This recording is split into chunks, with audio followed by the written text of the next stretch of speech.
talk shoes. Recorded live. This show contains mature content.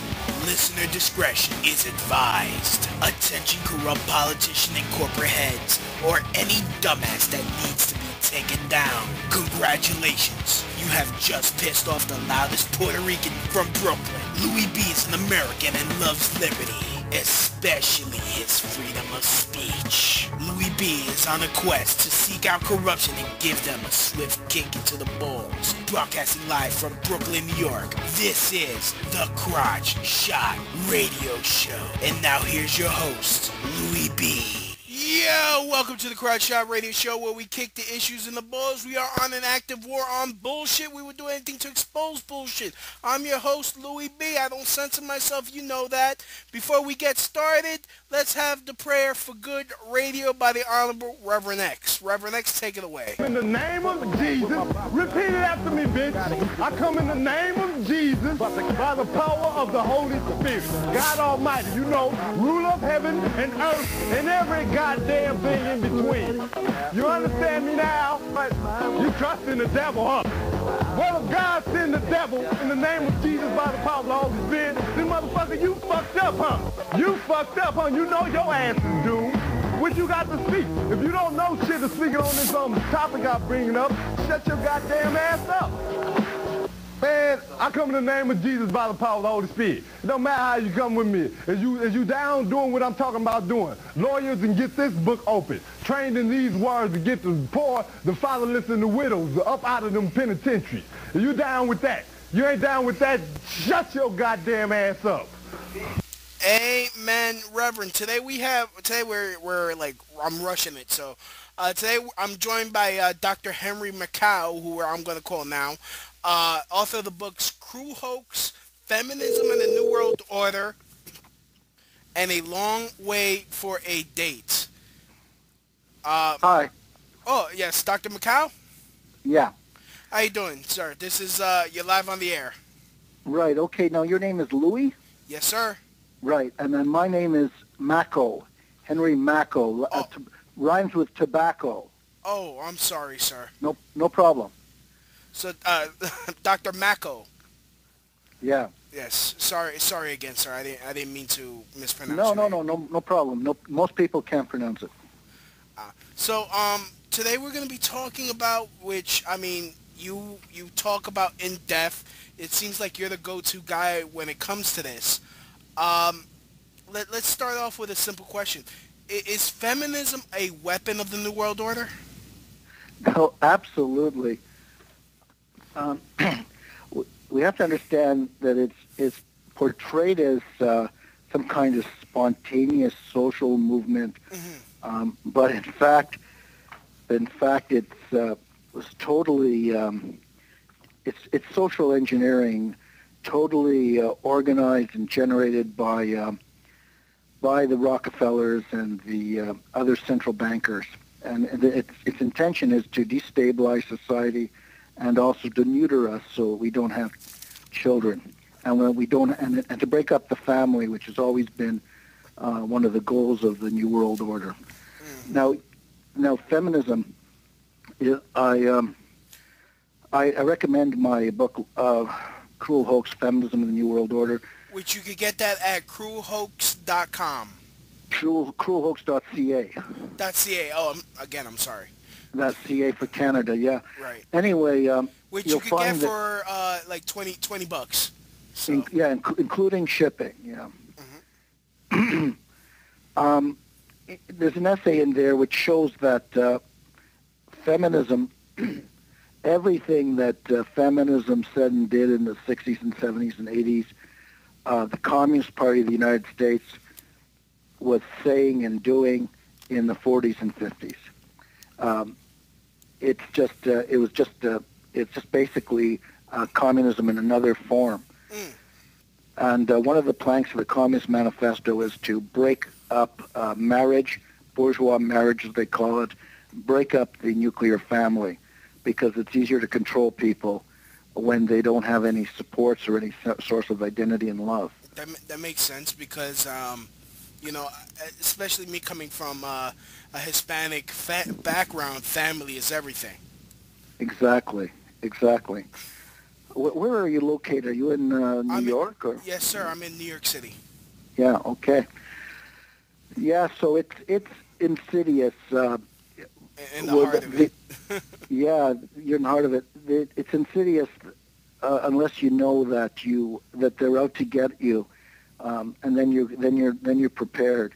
Right. But basically, the mass media is a weapon of mass brainwashing, mass mind control, and once you realize that that's what's going on, you can defend yourself. Which wave would you think was the most destructive of feminists? Well, I'm 60 years old, so I was 10 years old in 1960. So I've seen this whole transformation in my own lifetime. Like, I can remember when you couldn't show on television a man and a woman in the same bed, or, married couples were actually portrayed as having separate beds in their bedrooms. And having an illegitimate child, or child out of wedlock, that was still called a bastard, and that was like, bad news. And anyway, in 1960, the birth rate in the United States and Canada was roughly 4.2 per woman. That means every woman had an average of 4 children in 1960. Right now, in Canada, it's something like 1.5. In the States, it's higher, but that's mainly because of minorities having more children. So it's about 2.1. It's still under 2.2 is what you need in order just to keep the population steady. But all over the developed world, the birth rate is cratered. People don't want to have children anymore. Yeah. And I know. Me personally, I don't want to have kids, but that's because of because of the laws, of course. Well, yeah. You hit upon a good point. They've made marital laws so onerous and dangerous with this so-called, their so-called domestic violence thing, which totally focuses on men and punishing men, and all a woman has to do is pick up a telephone, and he loses everything he spent his whole life working for. Plus, he's got to support the wife who kicked him out and the kids who he can't see for the rest of his life. Yeah, that's all part of the same program, which is to make marriage undoable or very dangerous which is why most men have become, I guess, male sluts, really. Because they don't want to get into serious relationships. I know I'm at that mindset. I just, there's only one thing I want. And I'm just, getting into a serious relationship is dangerous for me because, especially in the relationships I've had, the way women have behaved in those relationships, it really turns men off to wanting to have a family. Yes, exactly. They're how old are you? In your 20s? Yeah, I'm in my mid-20s. Right. Well, you use the word slut. That's look what they've done to women.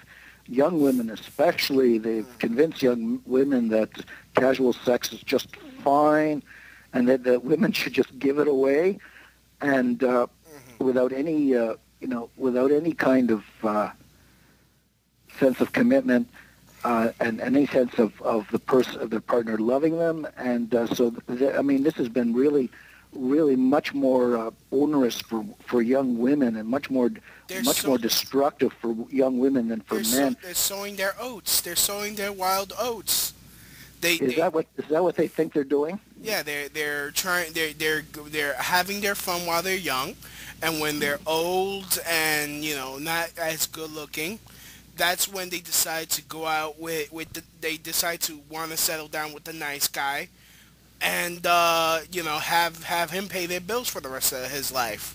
Right, and guys are not that stupid, and we don't want these used up old sluts. Once let's face it, once they're past 30, it's a steep and slippery slope. I mean, women are irresistible at roughly 18 through 24, God and bless. then and then it's a gradual decline, and Yeah, and in they fact, lose their stock. I mean, have you ever heard of this radio broadcaster? His name is Tom Likas. yeah, I heard the name, yeah.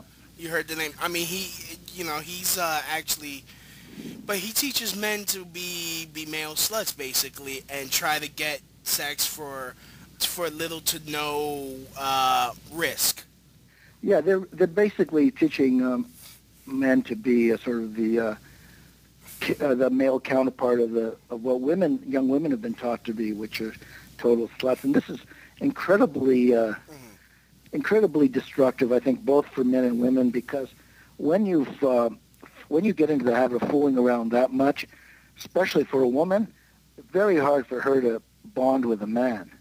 I mean, and to stay with a man through thick and thin, through good times and bad, Yeah. and that's their purpose. They're, instead of teaching women, conditioning women to, save it for their husband and the man they love, and the man is going to be the father of their children and the provider and protector. They're out being independent, out imitating men, and they'll never be able to bond. It's much harder for them to bond with a man, and especially in bad times, when it's not that easy. In the old days, women would stick to a man through thick and thin, but that's not going to happen when you're used to screwing around, and suddenly you hit a bump in the road with your husband. You're suddenly going to notice someone at the Starbucks, and it's over. You say that women are trying to imitate men. Is there a war on against masculinity? Well, actually the war is against femininity. Really? And feminism pretends to be defending women's rights, but it is a lesbian movement that hates women and hates femininity. Really? and wants women to imitate men and be like men. And the most important thing feminism teaches women, you see, the essence of femininity is to trust a man, to surrender to a man. That is to be attractive to a man. That is the essence of femininity. Mm-hmm. To want to be his partner, to want to be his wife, to want to be the mother of his children, to love him so much that that the woman wants to perpetuate him through his children. That is the essence of femininity. And to make yourself attractive to a man by being all the things men are not, and all the things men crave, which is beauty and grace and gentleness and emotion, all the things we love in women. Instead, feminism teaches women to imitate men and to deny their femininity and to distrust and even hate men, compete with them. And essentially, feminism neuters women and in the process neuters men by encouraging them to basically challenge male masculine power. Wow, I kind of had that, then I've been having it wrong this whole time, because I always thought feminism was, of course, the hatred of men, but because every time you see in the media, they are always putting down male behaviors or saying that, male bonding, like the term bromance, they almost try to homosexualize male friendships. Well, that's what they're trying to do in general, is they're trying to homosexualize society. Mm-hmm. Feminism is a lesbian movement. Mm-hmm. It's essentially teaching women gender confusion. It's and as a result, women and men can't bond. Homosexuality we normally think of as same-sex attraction, mm-hmm. but homosexuality is really arrested development that comes from not being able to bond with the opposite sex. It doesn't, you know what I'm saying? And when you look at so-called heterosexuals today, we are having harder and harder time bonding with the opposite sex permanently. So you see, we're becoming homosexuals, and homosexuals can't bond They can't find love and security and intimacy, and they compensate by having a ton of sex. Well, what does that remind you of? That's what's happened to all of us now. See what I'm saying? Yeah, I mean, I guess I could see that in myself because, I mean, I can't trust a relationship with a woman because I'm afraid that that they're gonna start trying to manipulate and play mind games. I mean, I've been in relationships where a woman was actually a lesbian, hid that fact from me, and when I discovered it, to prevent me from telling her family that she was a lesbian and that for 9 months she was wasting my time, she ran to her family and accused me of raping her. Oh yeah, they're just ruthless these days. A lot of them. I'm wondering though, like you're in New York. Is this the case with Latinas as well? Well, when it comes to Latinas, I mean Americanized. It's more, I mean, a more Americanized Latinas. They're more they're all the same. Women are the same. It seems more like when they become Americanized. That's when they. Goodness, I mean, you know what I'm trying to say, right, sir? What's that? You know what I'm trying to say. I mean, it's. Yeah, I know what you're saying. In other words, they're all the same. They've all been sort of poisoned by feminism. Yeah, well, I mean, it's especially a toxic in America. Environment. Yeah, I know. Yeah. It's a toxic environment for women worldwide and for men, for heterosexuals in general. And that's why you have to realize that we're in a toxic bath, and we have to ignore it, switch it off, have our alarm bells go off when they're feeding us this propaganda. And what we have to realize is is how heterosexuality works, and that's what I that's what I finally figured out in my own life. Like I'm on my 4th marriage. This one is 10 years old, so this is the one that's going to work. But I had to figure it out the hard way, how heterosexuality works, and I'll explain it to your audience in a nutshell. It's in my book. Essentially, heterosexuality is the exchange of female power for male love. In other words, the man's the boss. And a woman loves a man by surrendering to him, by trusting that he'll look after her interests. In other words, that he'll love her. And so it's exchange of female power for male power expressed as male love. And so men cannot get into relationships where they're not the boss. And they can't get into relationships with women that won't trust them to look after their interests. At the same time, men have got to be sincere, and when they find a woman who genuinely trusts them and surrenders to them, they have to keep their end of the bargain, or the contract is broken. You follow me? Yes, sir. You mean? I mean, I was reading your site. You mean when a man pulls the tape, showing common courtesy to a woman? Well, no. You've got to keep your promises. You've got to, if you say something, you've got to stick to it. Right. Your word has to be your bond. Exactly. Like, and it kind of reminds me of this quote from Clark Gable. You need to choose death before dishonor and not make too much song and dance about it. That's right, and essentially, men should aim at eventually marrying and having a family, and they should be looking for women that make good wives and good mothers.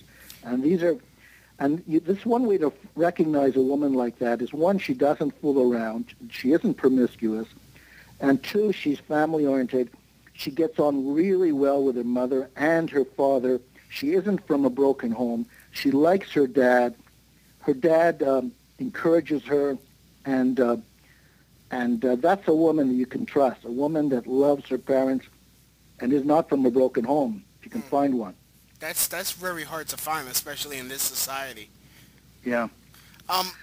My next question is, why is it so popular to bash men and expose our flaws as men, but when someone comes out and exposes the flaws of women, they're called pigs or chauvinist or ignorant or stupid. All the negativities.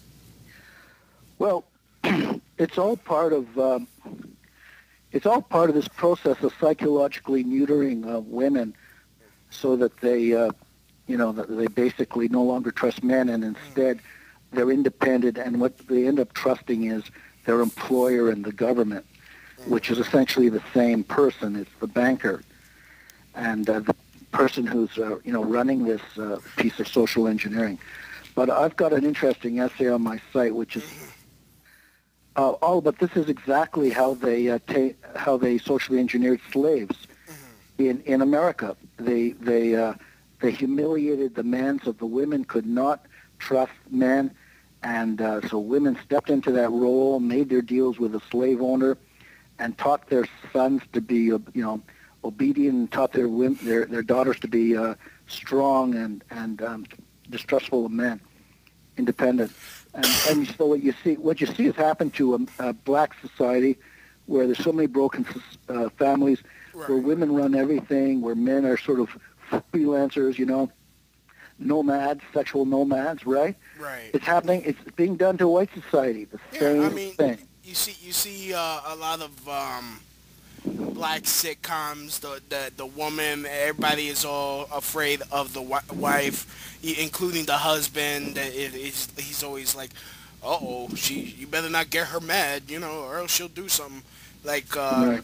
Or like this whole trend with men, like these movies with men wearing dresses and acting like women.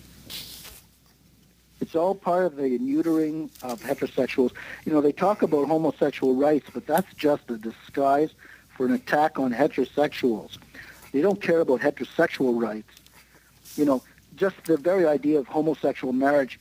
Do you know that in countries where homosexuals are allowed to marry, less than 3% really do?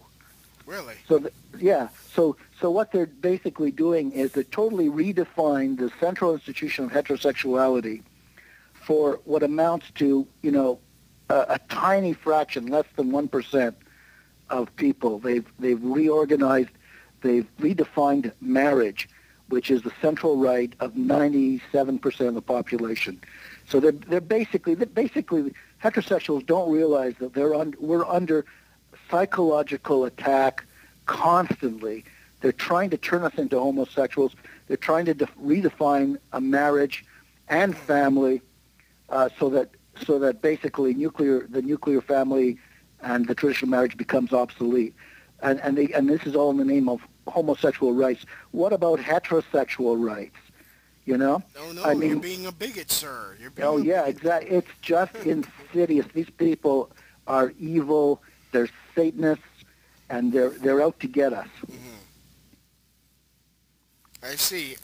Do you notice that there's a lot of doublespeak in the feminist movement? Well, most feminists. I'm sorry. Most feminists are dupes. Most liberals are dupes. They don't realize that they're given some ostensible goal, but there's really a hidden agenda to everything that they're told and everything they believe in, and that there's always a hidden agenda. When the Rockefellers promote anything, there's always the ostensible goal, and then there's the real goal that they don't mention. And so most feminists don't realize, equal pay for equal work. No one's going to argue with that. No. But that's not what this feminism's really about. Feminism is about women, pursuing careers in the workforce instead of what used to be their career, which was being a wife and mother. That used to be their career. And so the whole thing is about basically brainwashing women to giving up, that what used to be their first priority and making it their second or third priority. And by the time they're finished with their careers and starting their careers, they're too hard-bitten and exhausted from competing with men to make good wives and mothers. Right. I mean, that's the hidden agenda. That's the hidden agenda. Right. I mean, I've actually noticed this. I mean, this has trickled down into children. I mean, I remember growing up, the girls' toys were, cooking, cleaning Barbie, and now it's here, shop with a plastic card and get your nails done and your hair did, dolls. I mean, it's more geared towards selfish pursuits instead of learning how to take care of a baby and stuff like that, which were a lot of these toys. They're basically in many ways they are corrupting us. They're trying to corrupt us because when we're corrupt, we're weak, and when we're weak, we can be controlled. Pornography is a huge way that they're corrupting us. They've turned us into, they've sexualized everyone. They've turned us into sex addicts. We wouldn't have sex in our brain all the time if pornography wasn't so widely available, wasn't shoved at us, and all the images and advertising and on television, comedy, and it's now gross. It's obscene. Like 10, 15 years ago, most of what's on television today would be banned as obscene. Right. Saturday Night Live for Mother's Day, they did a skit where these two guys, Adam Sandberg and another comedian, sang a song about screwing each other's mother. Oh, yeah, I saw that. Yeah. Whatever happened to motherhood and apple pie? That used to be synonymous with purity. And now they're talking about fucking each other's mothers. This is satanic. Don't kid yourself. This isn't random. It's organized. And it's basically an attack on everything that is, moral and healthy, because they're sick and they don't know it, and they want to spread their sickness, thinking that they're being courageous and rebellious and avant-garde. And talk about motherhood and apple pie. In American Pie, not only do they blaspheme motherhood, they actually screw the pie, right? Yeah. Right, masturbate in the pie. That's how satanic these people are. Wow, I didn't really think about it like that. Yeah, that is disgusting. I thought it was disgusting, because, I personally like eating apple pies. Well, but, exactly. Yeah. But you've got to understand that this is their ethos, their philosophy. It's Luciferian, and it's the idea that anything that is, moral, healthy, positive, and wholesome is somehow evil. And they're being courageous and avant-garde by basically shitting on everything that is decent. And unfortunately, they're empowered by the people who are running the media and the government. I was raised in a Christian household, and my mom taught me that the man is the head of the household.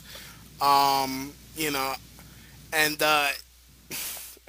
I was taught all these values, and when I'm in a relationship, and I say, well, this is how I was taught, the girl that I'm dating would laugh. She's like, oh, no, that's not how it works. It's like, what? And it's something so alien to me when it comes to this. I walk around and I see how women act, and maybe it's because of my upbringing, but this is also alien to me. It's especially when it comes to the whole nice guy thing. It's like, okay, you show a woman respect, but it seems like a man is not respected for basically being a real man and showing respect. Yeah, well, you've got to base it. You've got to write off all this. These women like curdled milk. You just have to ignore them, write them off, and don't waste any time, unless they're ready to change their way really fast, and you believe them. But generally speaking, you've got to look for the milk that hasn't curdled yet. Well, I mean, again, it's kind of hard to find a girl like that in the United States because it's like most women are not appreciative of what men do. Um, Yeah, and I went to Mexico. My wife's Mexican. oh, hmm That's right. And if men have to go abroad, go abroad. But go abroad to find the broad. yeah, apparently educated Mexican women are good because they're smart, but they're traditional. And in places in Latin America, they still know the difference between a man and a woman. Yeah, it's kind of funny. I've heard about that. I mean, especially on the island of Puerto Rico, which that's my lineage, my ethnicity. That's how. What is that? Puerto Rican? Yeah. Right. Okay. That's how they are. They're still very traditional over there. I mean, that's starting to change a little bit, and Well, the key is you've got to know that if you're saying to a woman, "Trust me," you've got to be trustworthy. If you're, so a man essentially has to get his satisfaction and his power from learning a trade, getting a career, being successful so that he can support a wife and a family, and then finding a woman who will trust him and being worthy of her trust. That's the key. If you want a woman to make you the center of her life, you've got to be, you got to step up to the plate and be worthy of that responsibility. right. I mean, of course, you have to. I mean, you basically have to be the one that brings in the bacon. I mean, you have to really. I mean, it doesn't. It's not going to come easy. A woman's not just going to follow you. Okay, it's partly that, partly bringing in the bacon, but it's also loyalty and giving her your energy, not letting your, not straying. You've got to be faithful, like 100% faithful. That is the key. Once you're married, it's over in terms of fooling around.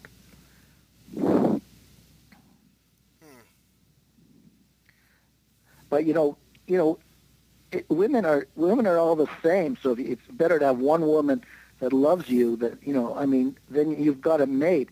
I mean, it's a hassle getting laid when you're single. When you're married, you can get laid anytime you want. Exactly. We have a question in the chat room.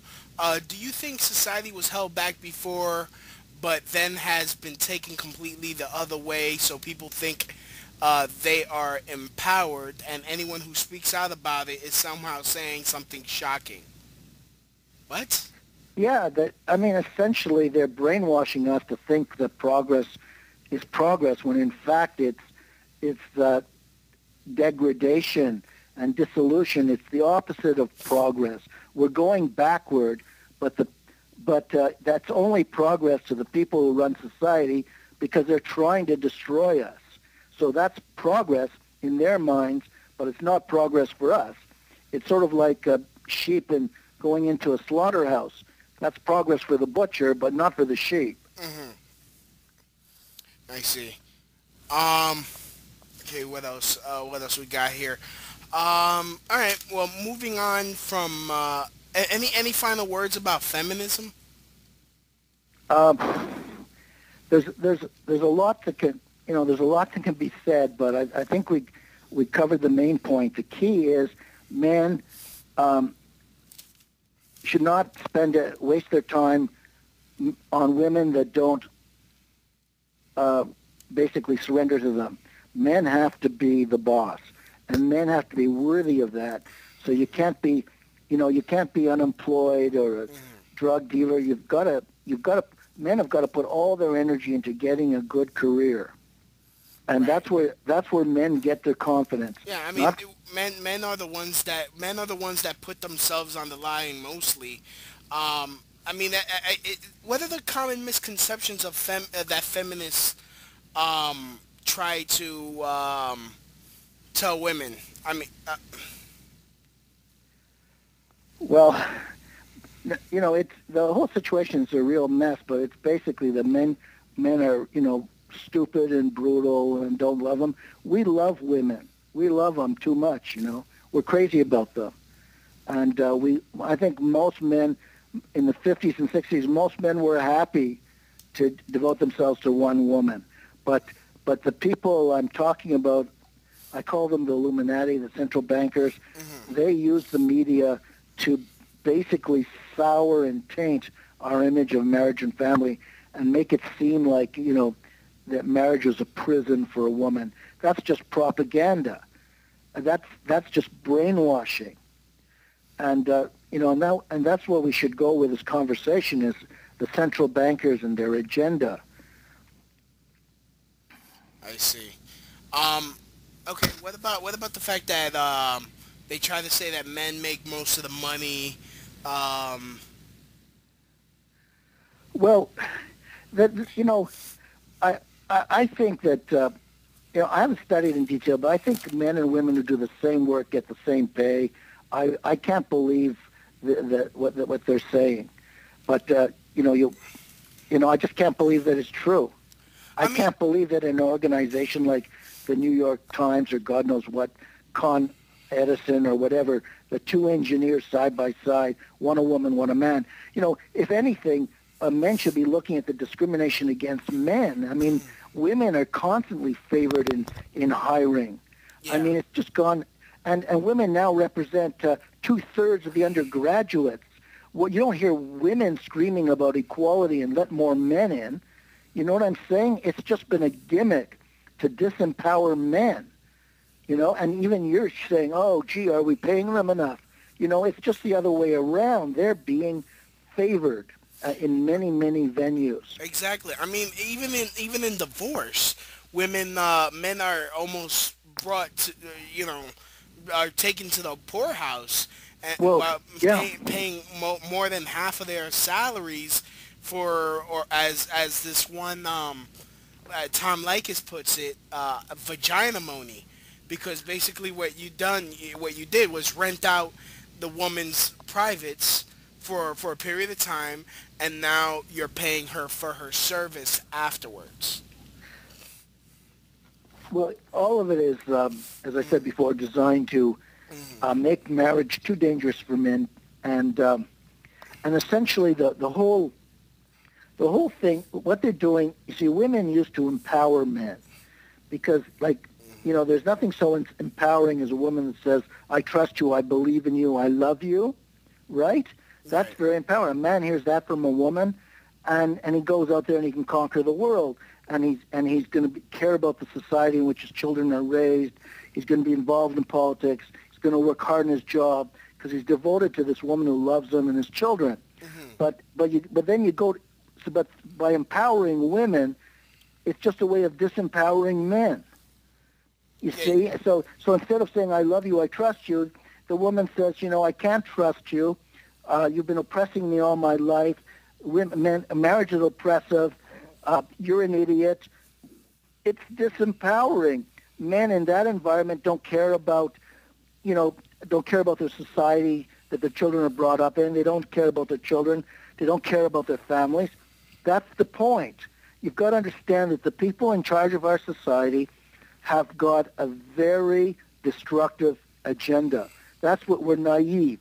I mean, it's all, they painted, put lipstick on the pig. They paint it in the most benevolent way as progressive. It's not. They're out to essentially their agenda is to make us mind-controlled servants, drones, basically just consumers and producers. That's the most favorable light you can put on it. They just want us to be drones, children who don't, cases of arrested development, people who don't really develop as they were intended to by nature and by their spiritual capacity. So once you understand that there's a pernicious, evil agenda on the part of our government and the media and the corporations, it's all run by the same people, the central bankers, then you'll be on the lookout. Okay. Well, And that's all explained in my other book, Illuminati, and you can get both my books on Amazon. Makow is my last name. You can find both my books there. Oh, okay, very good. Here's a question I got from one of my listeners. Why is it your opinion that Judaism is just an extension of the Satanic Freemasonic Kabbalists? Well, you see, most people when they first of all, I want to say I'm a Jew ethnically, but I have no use or interest in the religion. Most people when they think of Judaism, they think of the Old Testament, Moses and the prophets. But in fact, Judaism turned its back on the Old Testament a long, long time ago. And Judaism is basically the Talmud and the Kabbalah. And the people who run Judaism, organized Jewry, and Orthodox Jews, it's all based on the Talmud and the Kabbalah, and not the Old Testament. So there are a lot of Jewish dupes out there, good people, who think that Judaism is the Old Testament. And there are a lot of Christians who think that Judaism is the Old Testament. It's not. It's the Kabbalah and the Talmud. And the Kabbalah and the Talmud are essentially they're not nice. You read the Kabbalah. It's really all about these Kabbalists running the world and turning everyone into their slaves. That's what the Talmud and the Kabbalah are really about. And it's all about pseudo-mysticism and magic and witchcraft. That's the Kabbalah. And the Talmud's all about how anyone who isn't Jewish is an animal. It's really foul stuff. And unfortunately, this is the kind of mentality that informs it forms Freemasonry, which is the umbrella that they've used to corrupt the whole, to enlist a whole Gentile elite. Do you follow me? Right. A secret elite. So most of our leaders, the vast majority of them are Freemasons. Right. So Go ahead. So is Freemasonry as a whole evil? Well, you've got to understand the structure of Judaism and Freemasonry. They're secret societies, except the people. And in a secret society, the 95% of the people don't know what the real agenda is. They're basically manipulated with high-sounding goals. Plus, they put out some window dressing about, making good men better and raising money for the hospitals, and whatever. And but in a secret society, only the adepts, what are called the adepts, know the real agenda. And unfortunately, the real agenda is devil worship. Okay. What about Scottish Rite Freemasonry? It's all the same. The thing about it is that the lower degrees, Freemasons, people are attracted to Freemasonry because they recognize it's a way of getting ahead. These are good, often very good men, and they're not, and essentially they're allowed to exist in Freemasonry. They're never told what it's about. They raise money for hospitals and they network and they do whatever Masons do. They only let the people who are corruptible rise. You follow me? I see. So okay, that's the way it works. So what would you say to someone who has this knowledge, knows that Freemasonry on top is corrupted, and knows about this, yet still pursues becoming a Freemason? Well, it's the Church of Lucifer. Well, a lot of people do because they just want to get ahead. They're basically second-rate people who know they're not going to get ahead unless they sell their souls. And you've got millions of people who've done that, and that's why society is in the state it's in. Right. Okay. So isn't saying that that this is a Jewish conspiracy, wouldn't that be considered anti-Semitism? Well, I'm not saying it's a Jewish conspiracy. Right. I'm not saying that. I'm saying it's a Kabbalist conspiracy. So essentially, I'm saying unknown to Jews and Freemasons. They are being used to create a world government, and there's no secret about that's what they're after, a world government which is a thinly disguised tyranny of the central bankers who happen to be Masons, and they're not even pure Jews. They intermarry like mad. So what I'm trying to say is there's a satanic sect within Judaism and within Freemasonry, which is called the Illuminati, and these are the people that we have to focus our attention on. So it's not a Jewish conspiracy. I mean, everybody, Jews, Christians, everyone is being manipulated. Americans manipulated by the Illuminati because they've got their hands on all the levers. So should people stop being Jewish, Christian, Muslim, or Freemasonic? I think they just have to be on guard for this and on the lookout for this hidden agenda that I'm talking about, which is essentially world government tyranny run by the central bankers, the Rothschilds and the Rockefellers and the Kissingers, to name a few names. The object of it is to just thwart human development and turn us into robots, really, mind-controlled robots. I see. So how would you diffuse a person, like let's say you say this to someone else, how would you answer them when they say, oh, you're anti-Semitic, you're this, you're that? I mean, how would you diffuse that situation? I'd say that they're just hiding behind Jews, and they're really just anti-Semitism is just changing the subject, because everybody is manipulated. The real subject is that there's a satanic cult that's running every group, every corporation, every nation, every government, and they're Masons, and some of these Masons are Jews, but most of them are not, and they're at the heart they're called the Illuminati, and they intermarry. So this isn't just a Jewish thing; it's universal. It permeates society, and so anti-Semitism is just their way of changing the subject, talking about prejudice. This is a threat to humanity, and we can't change the subject. We've got to look at the threat. Right. What about the U.S. being founded as a Christian nation and how we were made to believe that? And what about the Vatican and Opus Dei and those secret societies within that? Yeah, I'm not up on Opus Dei, but as for the United States, essentially Christianity is the cover story, and Kabbalism is the reality, unfortunately.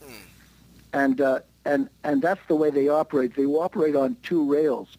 For 95% of the people, they get the cover story, so that they'll feel good and it'll be easy to manipulate them. And it's only the adepts that find out the truth. And the truth is the United States was set up by Freemasons. Now, not all these Freemasons knew what the agenda was, but they were all Freemasons. All of Washington was a Freemason. All of his generals were Freemasons. I don't have to tell you that Washington D.C. was set up on some Masonic grid. I mean, there's a story on my website. There's a story on my website. Atlantis. Pardon me? Washington was built to align somewhat with the city of Atlantis. It's possible. I don't know all their mythology. To me, it's a cesspool, and I don't like to wade in it. I can recognize a cesspool by the stink. I don't have to, take a swim in it. But in any case, there's an article on my site called U.S. founded to advance. Masons founded the U.S. to advance the New World Order, and it just goes into just how Masonic the United States really is, and most people don't even have a clue. And if you try to tell them, they say, "Oh, that's a conspiracy." All this conspiracy business, it's just brainwashing to shut people down so they don't use their heads. believe me, there's so much conspiracy that, everywhere, everything is a conspiracy. It's just because of the nature of the way the world has evolved now. It's 95% don't know the true agenda. Alrighty. This next question, what are you aware of a Jacques Fresco? A what? A man by the name of Jacques Fresco. No, I've never heard of him. He's the guy with all the great ideas in the Zeitgeist movie, the Zeitgeist Venus Project. Oh, yeah. He's an honorary guide of the Raelian movement. Oh, really? Well, the Raelians are totally tied in with the Illuminati. They're totally tied in with the Illuminati, and you cannot trust them. And that Illuminati movie, I wrote an article about that. It was a totally gratuitous attack on Christianity and on Christ. Totally gratuitous. They basically took 9/11. They took the banking, the Fed, which are both frauds, and then for some reason they threw Christ in and tried to convince us all that Christ never lived and he was a fraud. That is satanic. Because Christ, Christ lived because you just have to read the Sermon on the Mount. That still lives. That's wisdom. That's wisdom 2,000 years ago. It's wisdom today. You can build your house upon a rock if you read the New Testament. Right. And so that wisdom is real. But these zeitgeist people are trying to, basically want us to reject that. It's all part of this Luciferian attack on what is good, attack on God, attack on truth. People have no idea how widespread this is. It permeates society. I see. I'm gonna read this quick paragraph from his website. Rael receives an ultimate message for the Jewish people. On April 12th, the fourth day of Passover, Rael, leader of the Raelian movement, received the message from Yahweh, the leader of the extraterrestrial scientists who created all forms of life on earth. Here is the full extent of Yahweh's ultimate message to the Jewish people.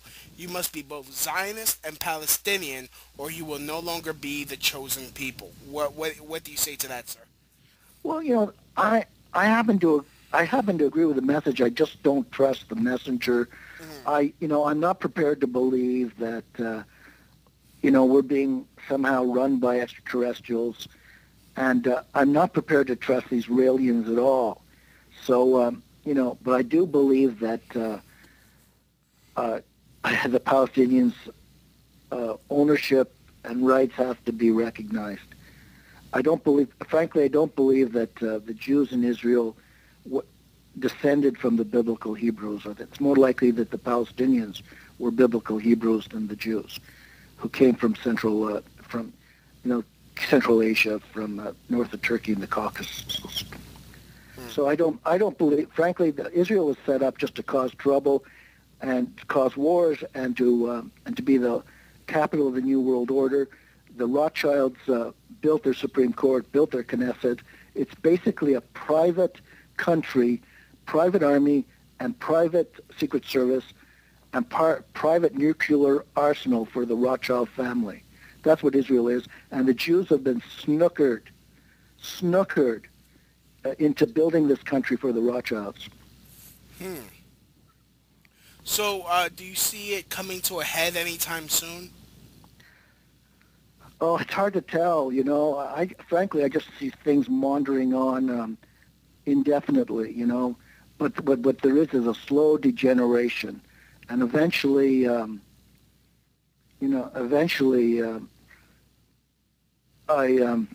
At the rate things are going, I would say in 30, 40 years, we won't recognize the world. It'll be a total 1984. Orwell's 1984, or Brave New World, a total dictatorship. But we won't even recognize it because they're bringing it on gradually with this Patriot Act and the so-called war on terror and 9/11. Like, Louie, what's your take on 9/11?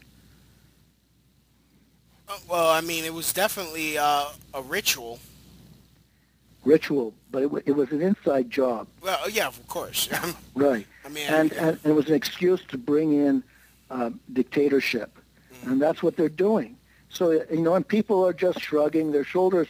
We'll shrug our shoulders often enough, and then it's going to be all over in terms of freedom. right. I mean, I hear a lot of, when it comes to 9/11, I hear that our own government did it. No, it was the Israelis, Mossad that did it. Who you think is to blame? Who are the criminals, the real criminals behind 9/11? I don't know, but it obviously Larry Silverstein was involved. Obviously, the American government and the Bushes and the CIA were involved, but I think the Mossad probably did the lion's share of the heavy lifting. But in any case, everyone's complicit. Everyone who is complicit in the cover-up is an accessory after the fact. So every newspaper in the United States, every politician in the American Congress, they're all complicit in the mass murder of 3,000 or 4,000 Americans on that day. Everyone's complicit as accessories after the fact. Have you gotten any negativity towards your work? Well, I get my share of criticism. I mean, but I'm talking about as far as like death threats, attacks, your mama jokes, stuff like that. I get some of that, but it just goes with the territory. So basically nothing too serious. No, and I think the reason is because I'm not that influential. I don't reach that many people. I'm there are 2 million bloggers or more, and I'm just one of them. You could take every one of my readers and put them in a small town Saskatchewan that you've never heard of. But that's how I'm insignificant. I see. So I mean, that's kind of hard to believe because I mean there are many links to you, sir. You have a Wikipedia entry, for goodness sakes. Yeah, you know what? Just compare me to Charles Coughlin. You know who Charles Coughlin was? No, sir. Well, he was called the radio priest in the 30s, and he basically told it like it was. He had a radio show on every Sunday night, 500 stations. He had 200,000 letters every week, He had a magazine. I mean, he had influence, and he told it like it was with the Jewish bankers, blah, blah, blah, blah. He told the truth. Even he wasn't killed. They just finally got the Pope to shut him up, but just to get him to retire. And I guess he was just warned. But so you have to have a really, they control the majority of the people through their media. You have to really be in a position of power before they'll pay any attention to you. Well, sir, I'd like to thank you for coming on. The time just went fast, sir. I mean, you really taught me a lot of stuff. I mean, I thought one way about feminism, and you just really broke it down. Again, thank you. The website is Henry. Henry Makow, Makow. HenryMakow.com. HenryMakow.com. I'm sorry, I forgot how to pronounce your last name. The books. Makow, yeah. Makow. And also, you can also get to it by going to SaveTheMales.ca. One word, SaveTheMales.ca. Okay. That's what it used to be called. Right. And really pick up his books. They are, I mean, you heard the man on the show. He knows his stuff. I mean, very, very, very insightful. Go to crewhoax.ca for Illuminati, Crew Hoax, Feminism and the New World Order, and A Long Way to Go for a Date. I highly encourage all my listeners, anyone that downloads this, to pick up those books. They're also available on Amazon.com, sir? Yes, they are. Okay, very good. So, Henry Makow, sir, thank you for coming on the show. Okay, keep up the good work, Yes, Louie, sir. and send me a link to your to this interview, and I'll put it up on my site. Okay? Yes, sir. Stay in touch, sir. Okay, you too. Bye All bye. right, bye-bye. I would like to thank everyone for listening to the show. This has been the Crouch Out Radio Show. Come back tomorrow. We got a show planned, same bat time, same bat schedule. And yeah, fuck the New World Order. And if you don't want to look into what Mr. Makow had to say, if you're not gonna confirm with what he said, then I'm sorry. I guess fuck you too.